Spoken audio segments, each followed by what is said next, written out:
Graças Pai, sou eu, Rodrigo Barbosa, e estamos aqui mais uma vez para meditarmos no Evangelho segundo escreveu Lucas. Hoje, episódio de número 60, estamos no capítulo de número 11, vamos ler hoje do versículo de número 14 até o versículo de número 20. Eu convido você agora, pelo menos nos próximos 10 minutos, separar um tempo para que você possa meditar na palavra do Senhor e assim crescer em graça e conhecimento. Vamos lá?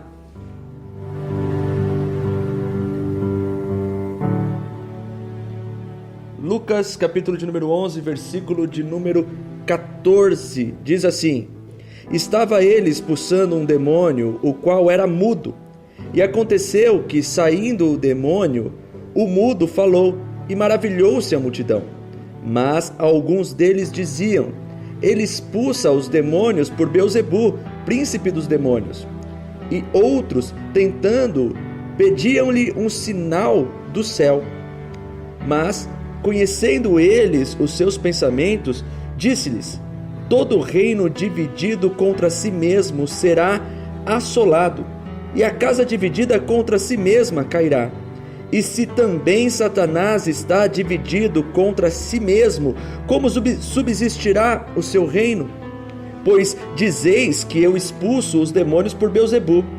E se eu expulso os demônios por Beelzebu, por quem os expulsam vossos filhos? Eles, pois, são os vossos juízes.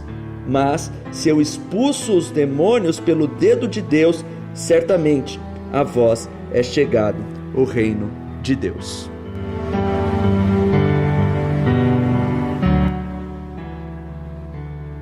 Uma coisa que nós vamos meditar aqui hoje é sobre o poder que Jesus tem sobre o inferno e a autoridade de Jesus.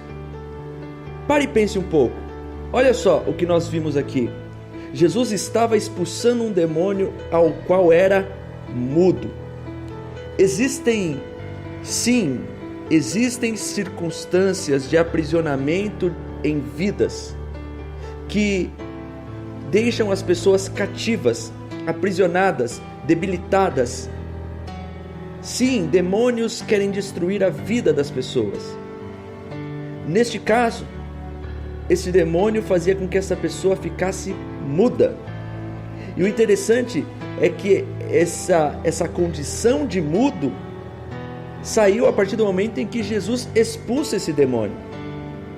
Sim, existem demônios que querem debilitar as pessoas, colocar as pessoas nas camas, fazer as pessoas perderem a sua maneira de se comunicar com o mundo, de terem uma vida saudável, feliz. Nem tudo é demônio, mas também não podemos ser céticos em não acreditar que o inimigo das nossas vidas não esteja com suas milícias e milícias de soldados do inferno, soldados das trevas, para tentar acabar com as nossas vidas. O interessante é que a multidão fica maravilhada com isso. Porém, existem sempre no meio alguns que não acreditam. E esses que não acreditam, criticam.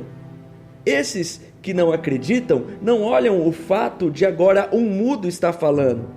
Esses que não acreditam, eles zombam daquilo que está diante dos olhos deles.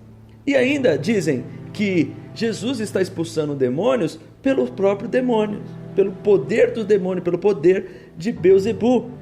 E alguns outros pedem para Jesus um sinal do céu. Sabe, sempre um incrédulo vai pedir sinal. É impressionante isso. Você pode reparar em toda a escritura, sempre a multidão incrédula, sempre aquele que não crê, sempre o zombador vai querer um sinal. Não é assim diferente hoje. Quantas vezes nós não nos deparamos com pessoas que não temem ao Senhor, que não têm fé no Senhor e que dizem: mas se eu ver o braço de alguém crescer eu vou para a igreja, se eu ver isso acontecer eu vou para a igreja. Pessoas que não têm o mínimo de fé e temor e pedem sinais. Igrejas lotam quando prometem que sinais serão feitos ali. Hoje é dia de milagre, hoje é dia de cura, hoje é dia de libertação. Esse é o outdoor das igrejas que querem usar o marketing da cura para atrair os incrédulos. Porque aquele que de fato crê em Jesus, ele não precisa de sinais para crer em Jesus. Porque ele crê que Jesus é o Senhor e Salvador da sua vida, independentemente daquilo que ele está vendo. Os verdadeiros cristãos, eles não precisam de sinais para crer, eles precisam da fé fortalecida em Cristo Jesus. Saber que os seus pecados são perdoados. E para isso, a gente não precisa enxergar nada. A gente precisa sentir a paz do Espírito Santo em nossos corações. Grande parte daqueles que querem ver sinal, querem um pretexto para poder continuar afastado. E mesmo assim, não teve um povo que viu mais sinais do que o povo de Israel, e quantas vezes mesmo assim não murmurou contra o Senhor no deserto? Um povo que viu o mar se abrir, um povo que viu todo dia pela manhã comer o pão do céu, um povo que viu o Senhor operar grandemente com forte mão, e mesmo assim muitas vezes negou o Senhor. Os discípulos de Jesus, a gente vai estar acompanhando quantos sinais, quantas maravilhas Jesus já não fez, e mesmo assim muitos o deixaram quando as coisas apertaram. O sinal é para os incrédulos. O interessante aqui é que eles pedem tudo isso, mas Jesus conhece os pensamentos dos homens. Jesus sabe o que se passa no coração dos homens, e Jesus tem uma resposta e diz: um reino dividido contra si mesmo, ele será assolado. A casa dividida contra si mesmo, ela cairá. Jesus está dizendo: é impossível eu estar expulsando demônios pelo poder dos demônios. Que loucura! Até o inferno entende a necessidade da união. Até o inferno entende a necessidade deles terem o mesmo foco. O inferno tem um único foco, e todos estão reunidos e juntos para arquitetar os planos contra a criação de Deus. Sabe, se até o inferno entende que eles divididos contra si não subsistirão, eu acho que está na hora da igreja começar a entender isso. É igreja criticando igreja, é igreja falando mal de igreja, pastores falando mal de pastores, denominação falando mal de denominação. De que jeito estabeleceremos o reino de Deus nessa terra se continuarmos olhando para os nossos umbigos e querendo encher os nossos salões? Pessoas que querem, como se dizem aí no popular, pescar no aquário dos outros. Chega! Está na hora de olharmos as estratégias espirituais e saber que, se queremos avançar com o reino de Deus, precisamos estar no mesmo foco, com o mesmo alvo, no mesmo objetivo. Até o inferno entende a importância de estarem juntos. Até o inferno entende a necessidade de estarem com o mesmo foco. O reino dividido não subsistirá. Entre em acordo com as pessoas da sua família.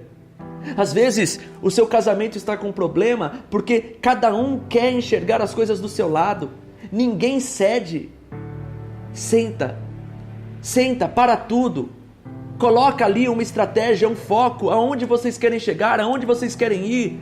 As finanças, cada um faz o que quer com as finanças, um esconde dinheiro do outro. Ei, o reino dividido não subsistirá. Olha que lição maravilhosa, até o inferno entende isso. Até o inferno compreende tudo isso. E Jesus diz: olha, eu vou dizer para vocês, eu não expulso pelo poder de Beelzebu, isso é loucura, isso não existe. Mas se eu não expulso os espíritos por Beelzebu, então significa que certamente eu faço isso pelo poder de Deus. Então entendam que o reino de Deus chegou entre vocês, porque o único capaz de expulsar o reino do inferno é aquele que é maior que ele, é o reino de Deus. Jesus é maior. A força e o poder de Jesus expulsa demônios. Então abra os olhos. Cuidado, para que você não seja um cético e deixe de enxergar que o reino de Deus já chegou e que obras que têm tentado impedir a vida plena de pessoas podem ser destruídas pelo poder que há em Jesus Cristo. Pense nessas coisas. Eu quero mandar hoje um abraço para Dani e para o Diego, amados, queridos nossos aqui da IAB Haroldo Veloso. Um abraço, eles que sempre ouvem e compartilham esse evangelho. E você também, que compartilha esse evangelho, ouve, não deixe de expandir essa mensagem. Que a graça, a paz, o amor esteja sobre você. E se assim o Senhor permitir, amanhã estaremos de volta. Em nome do Senhor Jesus.